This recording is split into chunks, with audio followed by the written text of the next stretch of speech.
Mes amis, eh bien, la victoire de Donald Trump va ouvrir un cycle d'interventions que je vais faire de vidéos sur les modifications économiques, les perturbations économiques que la victoire de Trump va proposer. Et vous aurez vendredi avec Thierry Messant un long entretien sur la victoire de Trump, sur ce que Trump peut changer dans le monde.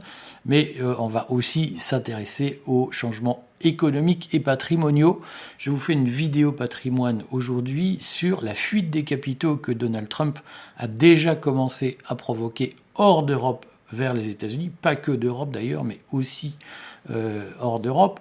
Et c'est un sujet qu'il va falloir regarder de près parce que je sais que dans l'euphorie chez certains de la victoire de Trump, il y a l'idée que tous les problèmes de façon magique vont se régler. J'ai vu un certain nombre de patriotes expliquer qu'il n'y aurait plus de guerre, que l'Europe allait disparaître, que tout à coup tout le monde allait être heureux, que voilà. Bon, c'est à mon avis pas exactement ça qui va se passer. En revanche, on appréciera comme l'efficacité de la propagande de Trump en Europe dans certains milieux, et notamment l'efficacité de l'infiltration de Trump dans certains milieux dits de résistance ou de dissidence, qui, je pense, ont mangé des champignons hallucinogènes. On voit des petits éléphants roses dans le ciel. En réalité, l'élection de Trump va susciter des effets en plusieurs temps, puisque s'il est élu, il ne prendra ses fonctions que le 20 janvier.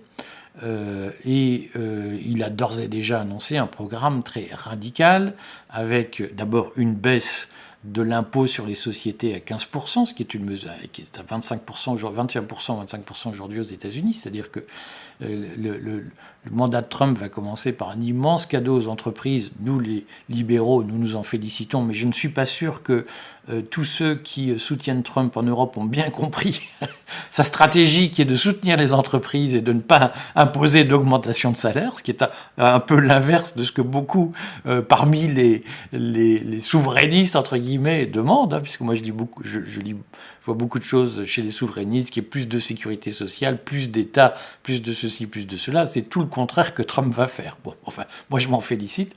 Je pense qu'en France aussi, il faut baisser l'impôt sur les sociétés à 15%, et il faut baisser la flat tax à 15% pour les dirigeants effectifs des entreprises, je le redis. Donc moi, cette victoire de Trump, je la trouve très bien. Simplement, elle a aussi une contrepartie, c'est que on sait que Trump va imposer des tarifs, alors probablement 60% de barrières douanières sur les produits chinois, de 10 à 20% sur les produits européens, et il va renforcer les subventions aux entreprises américaines, notamment aux entreprises industrielles dans le domaine de la décarbonation, ce qui va renforcer la politique déjà lancée par Joe Biden d'inflation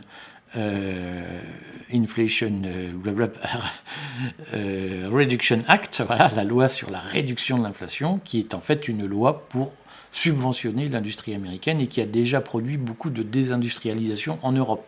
D'où les rapports, notamment le rapport Draghi, les interventions de beaucoup d'Italiens d'ailleurs en Europe qui disent eh bien, l'Europe va perdre ses usines, va se vider de son industrie si on ne réagit pas face au protectionnisme américain.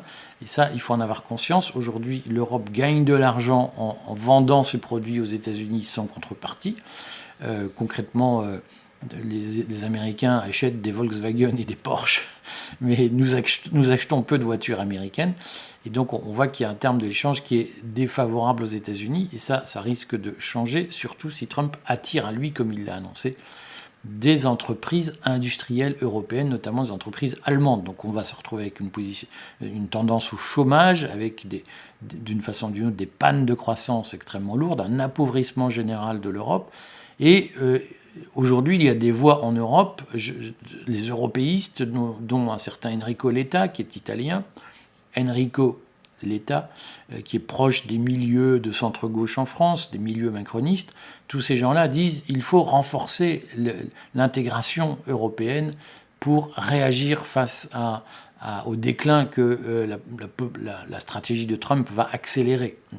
Redisons-le, d'une certaine façon, entre les démocrates et les républicains, entre Trump et Harris, il n'y a pas d'opposition politique majeure. Il y a juste un degré il y a juste des nuances. Trump est très radical, là où Harris, au fond, aurait globalement laissé faire, mais les tendances des deux candidats étaient les mêmes. C'est celle d'un protectionnisme, celle d'une guerre économique contre l'Europe, en partie contre la Chine. Et donc, au-delà des flonflons, vive la souveraineté, blablabla, le deep state et toutes ces choses, je réponds à une remarque que j'avais sur YouTube.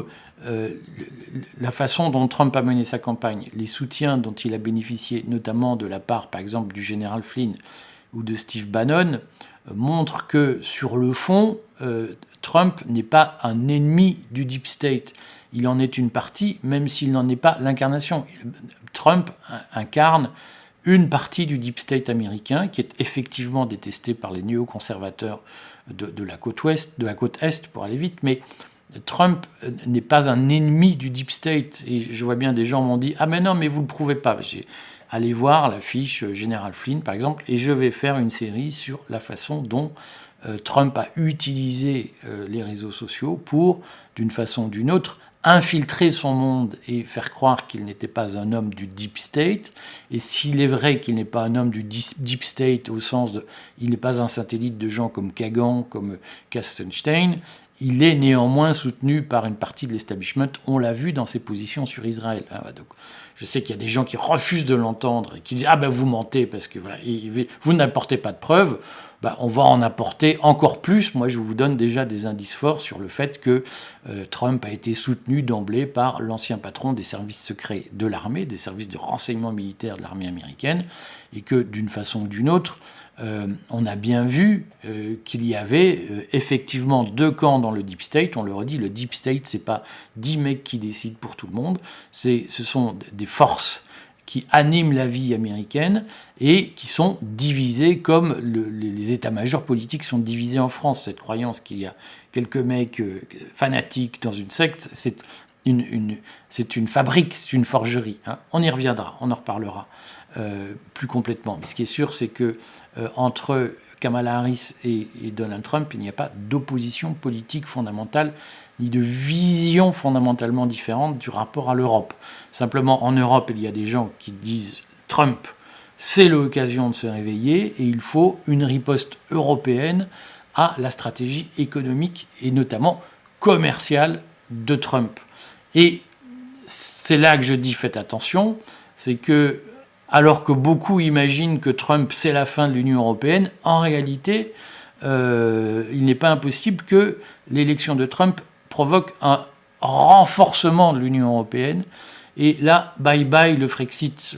Et c'est là que régulièrement, je regrette que les gens obéissent à l'émotion et qu'un certain nombre de leaders, notamment partisans officiellement du Frexit, nourrissent cette émotion au lieu de piloter le bateau pour l'emmener à bon port. Et en réalité, si on veut retrouver une souveraineté française, c'est en cassant l'Union européenne et Trump risque de renforcer l'Union européenne.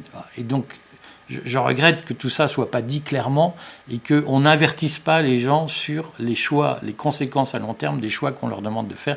Ça s'appelle de la manipulation. Moi, j'aime pas ça. Je préfère dire les choses qui fâchent, mais au moins on sait où on va, plutôt que de faire croire que, et puis après faire moins, je découvre que ça se passe pas comme je voulais. On sait parfaitement ce qui va se passer. Enrico Letta a déjà porté des idées d'un plan européen, d'un plan d'action européenne dans la foulée de Draghi, et l'industrie allemande finira bien par dire à un moment donné, si on ne veut pas perdre toutes nos usines, et les Allemands eux-mêmes, s'ils ne veulent pas perdre toutes les usines, on voit déjà qu'Audi ferme des usines à Bruxelles, donc si les Allemands veulent enrayer cette logique, ils devront être favorables à une intégration européenne renforcée, notamment dans le domaine industriel, et ça va à l'encontre de ce que nous voulons. Voilà. Et on ajoute que si nous voulons nous émanciper, en tout cas si nous voulons résister à la guerre que Donald Trump va faire à l'Europe, et il a raison de la faire, si on veut résister, eh bien il va falloir tailler dans nos coûts sociaux, parce qu'aujourd'hui, si nous perdons nos usines, on a encore perdu des usines pharmaceutiques, et si nous perdons nos usines, eh bien, là, vous voyez, il y a encore des usines Michelin qui vont fermer. C'est pas pharmaceutique, c'est dans le caoutchouc. Mais vous voyez bien que si Michelin ferme des usines, c'est parce qu'il y a un problème aujourd'hui de compétitivité de nos usines. Et cette compétitivité, on le sait, c'est la protection par l'État, c'est-à-dire par la bureaucratie, avec un droit du travail qui est impossible à soutenir en termes de concurrence internationale. Et donc, il faut être bien conscient que tous ceux aussi qui font ouin, on ne peut pas s'endetter comme on veut et on ne peut pas dépenser autant qu'on veut pour la santé à cause de l'Union européenne, la réalité, c'est qu'avec la guerre que Trump va mener, eh bien, il va falloir faire des coupes sombres si on ne veut pas disparaître. Et à un moment donné, il faut avoir la franchise de se le dire. Voilà. Imaginez qu'on peut vivre avec toujours plus de confort, toujours moins d'efforts, face à des pays qui nous déclarent une guerre commerciale et qui subventionnent nos entrepreneurs pour aller s'installer aux États-Unis. Et si vous voulez, ça ne va pas tenir longtemps. Hein. Bon, voilà.